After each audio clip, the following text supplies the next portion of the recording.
కాండము 37. మరియు బెసలేలు తుమ్మకర్రతో ఆ మందసమును చేసెను. దాని పొడుగు 2 మూరలున్నర, దాని వెడల్పు 3.5, దాని ఎత్తు 3.5. లోపలను వెలుపలను దాని మేలిమి బంగారు రేకు పొదిగించి దానికి చుట్టూ బంగారు జవను చేసెను.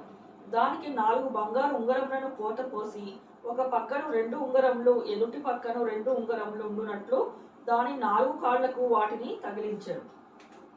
మరియు అతడు తుమ్మకర్రతో మోతకర్రలను చేసి వాటికి బంగారు రేకులను పొదిగించి మందసమును మోయుటకు దాని పక్కల మీదన ఉంగరములలో ఆ మోతకర్రలను చొనిపెను.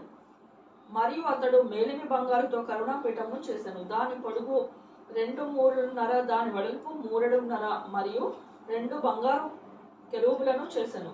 కరుణాపీఠము యొక్క 2 కొనలను వాటిని నకిషీ పని చేసెను. ఒక్కొక్క కొనను ఒక్కొక్క కెరూబును కరుణాపీఠముతో ఏకాండముగా దాని 2 కొనల మీద కెరూబులను చేసెను. ఆ కెరూబులు పైకి విప్పిన రెక్కలు గలవై కరుణాపీఠమును తమ రెక్కలతో కప్పెను. కెరూబుల ముఖములు ఒకదానికి ఒకటి ఎదురుగా ఉండెను. వాటి ముఖములు కరుణాపీఠము వైపుగా ఉండెను. మరియు అతడు తుమ్మకర్రతో బల్లను చేసెను. దాని పొడుగు 2 మూరలు, దాని వెడల్పు 3, దాని ఎత్తు 3.5. అతడు దానికి మేలిమి బంగారు రేకు పొదిగించి దానికి చుట్టూ బంగారు జవను చేసెను. దానికి చుట్టూ బెత్తెడు బద్దె చేసి దానిపై బద్దె పైన చుట్టూ బంగారు జవను చేసెను. దానికి 4 బంగారు ఉంగరములను పోత పోసి దాని 4 కాళ్లకు ఉండిన 4 మూలల యందు ఆ ఉంగరములో వేసెను. బల్లను మోయుటకు మోత కర్రలుండు ఆ ఉంగరములు దాని బద్దెకు సమీపముగా ఉండెను. బల్లను మోయుటకు తుమ్మకర్రతో మోత కర్రలను చేసి వాటికి బంగారు రేకులు పొదిగించెను. మరియు అతడు బల్ల మీద నుండి దాని ఉపకరణములను అనగా దాని గంగాళమును, దాని ధూప కలసములను, దాని గిన్నెలను, తర్పణము చేయుటకు దాని పాత్రలను మేలిమి బంగారుతో చేసెను. అతడు మేలిమి బంగారుతో దీపవృక్షములను చేసెను. ఆ దీపవృక్షము దాని ప్రకాండమును దాని కొమ్మను నక్షీ పనిగా చేసెను. దాని కలసములు మొగ్గలు పువ్వులు ఏకాండమైనవి. దీపవృక్షము యొక్క ఇరు ప్రక్కల నుండి 3 కొమ్మలు అట్లు దాని పక్కల నుండి 6 కొమ్మలు బయలుదేరినవి.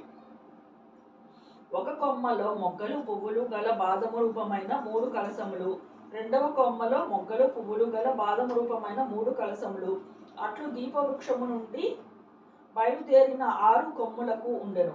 మరియు దీపవృక్షమును దాని మొగ్గలు దాని పువ్వులు గల బాదము రూపమైన 4 కలసములు ఉండెను.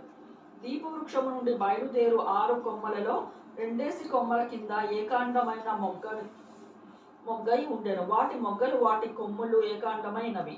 అదంతయు ఏకాండమైనదే మేలిమి బంగారుతో నక్షీ పనిగా చేయబడెను. మరియు అతడు దాని 7 ప్రదీపములను, దాని కత్తెరను, దాని పట్టుకారును, దాని కత్తెర చిప్పను మేలిమి బంగారుతో చేసెను. దానిని దాని ఉపకరణములన్నిటిని 40 వీసెల మేలిమి బంగారుతో చేసెను. మరియు అతడు తుమ్మకర్రతో ధూప వేదికను చేసెను. దాని పొడుగు 3, దాని వెడల్పు 3, అది చౌకముగా ఉండెను. దాని ఎత్తు 2 మూరలు, దాని కొమ్ములు ఏకాండమైనవి. దానికి అనగా దాని కప్పుకును, దాని 4 పక్కలకును, దాని కొమ్ములకును మేలిమి బంగారు రేకులు పొదిగించి దానికి చుట్టూ బంగారు జవను చేసెను. దాని మోతకర్రలను స్థలములుగా దానికి 2 ఉంగరములు బంగారుతో చేసి దానికి 2 పక్కల యందు దాని 2 మూలల యందు దాని జవకు దిగువను వాటిని చేసెను. దాని మోతకర్రలను తుమ్మకర్రతో చేసి వాటికి బంగారు రేకులను తాపెను. అతడు పరిశుద్ధమైన అభిషేక తైలమును, స్వచ్ఛమైన పరిమళ ధూప ద్రవ్యమును, పరిమళ ద్రవ్యముల మేళకుని చేత చేయించెను.